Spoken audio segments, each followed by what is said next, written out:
반갑습니다. 오늘은 9월 29일 화요일입니다. 오늘 본문 말씀은 고린도 후서 3장 1절부터 18절까지 말씀입니다.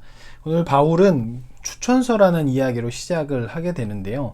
그 이유는 고린도 교회에 들어왔던 거짓 선지자들, 즉 순회 선교자들, 그들이 와서 자신들의 그 정당성을 무엇으로 이야기했냐면 바로 추천서를 통해서 이야기했습니다.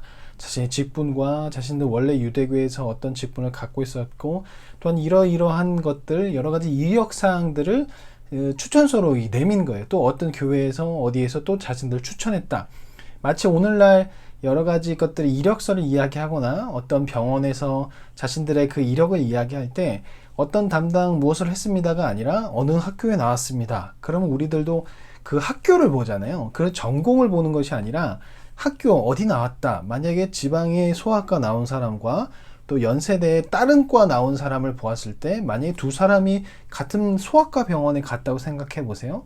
우리는 전공을 보지 않고 학교를 본단 말이에요. 그래서 그럼 연세대 소아과를 전공하지 않았지만 단지 연세대를 나왔다는 얘기를 통해서 사람들은 연세대를 더 선호할 거예요. 고린도 지역이 그런 분위기였습니다. 그래서 이 순회 설교자들이 와서 자신들의 이력사항과 직분과 또 여러 가지 추천서들을 가지고 와서 자신들이 자랑했던 것이죠. 근데 고린도 지역은 그 고린도 교회 사람들은 그것을 보고 아주 좋게 생각했고, 마치 바울은 좀 떨어진 사람이고 이들이 훨씬 더 높은 사람, 그런 생각을 갖게 되다 보니까 바울이 그동안 이야기했던 것도 좋지 못한 것이 되고 바울은 거짓 사도가 되어 버렸던 것이죠. 그래서 바울은 이것에 대해서 다시 한번 언급하고 지나가려고 합니다. 그러면서 우리가 무슨 추천서가 필요하겠냐, 너희가 우리의 추천서다, 너희의 그 모습과 너희의 삶, 그것이 다 나의 추천서가 아니겠느냐라고 얘기해요. 이것도 추천서를 이야기한 것도 바울의 입장에서 참 웃긴 거예요. 왜냐하면 지금 바울이 개척한 교회거든요. 바울이 고린도 교회에 가서 사람들을 모집하고 여러 가지 핍박을 받으면서 개척하고 계속적으로 유지했던 교회가 바로 고린도 교회예요. 그런데 고린도 교회에서 전에 아마도 바울이 문전박대, 눈물의 편지를 쓰기 전에 문전박대, 어제 제가 이야기했죠. 문전박대를 했던 사람들이 아마 추천서를 이야기했던 걸로 보여져요. 그 추천서, 바울이 자신이 개척한 그 교회에 추천서를 쓴다는 것도 웃기고 추천서를 내민다는 것도 너무 웃긴 거죠. 또 추천서에 대한 변호한다는 것도 웃기지만 바울은 지금 교회를 생각해서 자기가 이것에 대해서 변호하지 않는다면 자칫 자신이 전한 복음까지도 잘못된 거라고 생각할 수 있기에 영향력이 미칠 수 있다고 생각해서 바울은 지금 추천서에 대해서 변호하고 있습니다. 또한 자신이 추천서가 필요하지 않은 이유에 대해서 그 첫 번째로 바로 너희들이 나의 추천사이고, 두 번째로 우리는 어떤 율법 조항과 율법 조문으로 사역한 것이 아니라 바로 하나님의 영으로 사역했기 때문에 우리에게는 추천서가 필요한 것이 아니다. 우리는 하나님이 보장하는 그런 사람이다 라고 그렇게 이야기하고 있습니다. 갑자기 모터가 돌고 있네요. 지금 여기 사무실이 모터가 있는 곳이라서. 그래서 바울은 자신의 그 추천서 필요 없음에 대해서 이야기하면서 율법 조항과 모세를 이야기하면서 자신의 사역을 이야기하는데요. 바로 율법 조문, 그러니까 율법 자체를 말하는 것이 아니라 율법에 나와 있는 여러 가지 조항들, 아마도 뭐 할례, 또 그 안에 있는 여러 가지 직분들, 그런 율법 조문들을 이야기할 거예요. 그런 율법 조문들은 결국 사람들로 하여금 정죄하게 만들어서 계속 불안하게 만들고, 결국 그 율법 조문으로 인해서 생명으로 나아가는 것이 아니라 두려움에 빠지게 하고, 또 종말론 쪽에 있어서 이 거짓 설교자들이 이 율법 조문을 이야기함을 통해서 너희가 그렇게 하면 결국 떨어져 나갈 것이다 라고 두려움을 조장했을 거란 말이죠. 그런데 바울이 말하는 것은 내가 사역한 것은 성령으로 사역했고, 율법 조문과 그 모든 것을 뛰어넘는 것, 율법 조문에 의해서 제한과 두려움을 주지만 또한 모세도 수건을 벗지 않음으로 인해서 여러 가지 것들을 비밀로 했지만 우리는 이제 수건을 벗고 그것을 넘어서는 그 모든 것들이 예수 그리스도께서 하셨기 때문에 이제 우리가 하는 사역들은 생명을 살리고 성령으로 하는 사역이기에 자유롭게 되었다.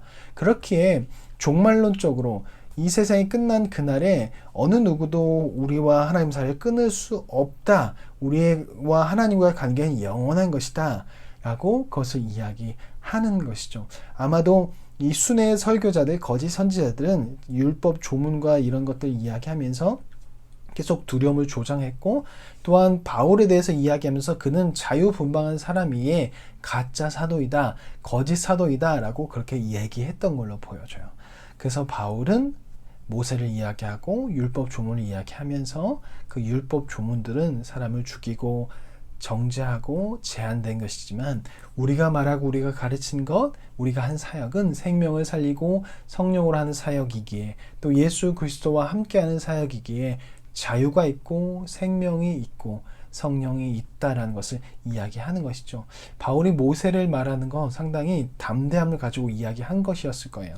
모세를 이야기한다는 거, 이 모세는 유대인들과 그런 유대교가 기반으로 어쨌든 기독교가 나왔으니까 그 상당히 민감한 주제였지만, 바울은 복음에 대해서 또 그 교회에 흔들고 있는 그 세력에 대해서 바로잡기 위해서 모세를 이야기하고 있습니다. 우리도 율법, 우리로 따진다면 성경 안에 있는 담겨진 메시지, 구약 그런 것들 이야기할 텐데, 이것이 잘못된 것은 아닙니다. 그런데 우리는 자꾸 이것을 여러 가지 것들 율법적으로 해석하기도 하고 이것을 우리의 얽매이기도 하는데, 성경이 우리의 생명을 살리는 것이 아니라 오히려 우리의 두려움을 주고 우리를 정죄하고 여러 가지 문제를 일으킨다면 우리는 지금 성경을 잘못 보고 있는 것입니다. 성경은 하나님께서 우리에게 요구하는 것이 무엇이고 하나님이 어떤 분인지 알려주는 책입니다. 그렇게 성경을 바로 보아야 하고, 성경을 통해서 우리는 생명을 살려야 할 것입니다. 또한 우리는 우리의 말과 우리의 행동을 통해서 생명을 살리는 사람이 되어야 할 것입니다. 바울은 변호할 필요도 없었을 것입니다. 그런데 그 바울이 변호한 이유는 사역자의 그 임무는 바로 성도를 살리는 것이기 때문에 바울은 이것을 다 변호했습니다. 우리도 마찬가지입니다. 우리의 삶에서, 우리의 사역에 있어서, 우리가 그리스도를 살아가는 데 있어서 생명을 살리는 것이 되어야지 누군가 정죄하는 사람이 되어서는 안 될 것입니다. 근데 우리는 교회 안에서 참 정죄를 많이 합니다. 예배를 나오지 않는 사람들, 예배를 나오다가 나오지 않았던 사람들, 오랜만에 나오면 정죄하기 바쁘고 여러 가지 성경을 정죄하는 데 사용하죠. 하지만 성경은 생명을 살리기 위해서 하나님께서 우리에게 주신 것입니다. 그렇다면 우리도 그 성경을 생명을 살리는 데 잘 사용해야 할 것입니다. 오늘 하루도 생명을 살리시는 저와 여러분이 되었으면 좋겠습니다. 그러면 내일 뵙겠습니다. 안녕히 계세요.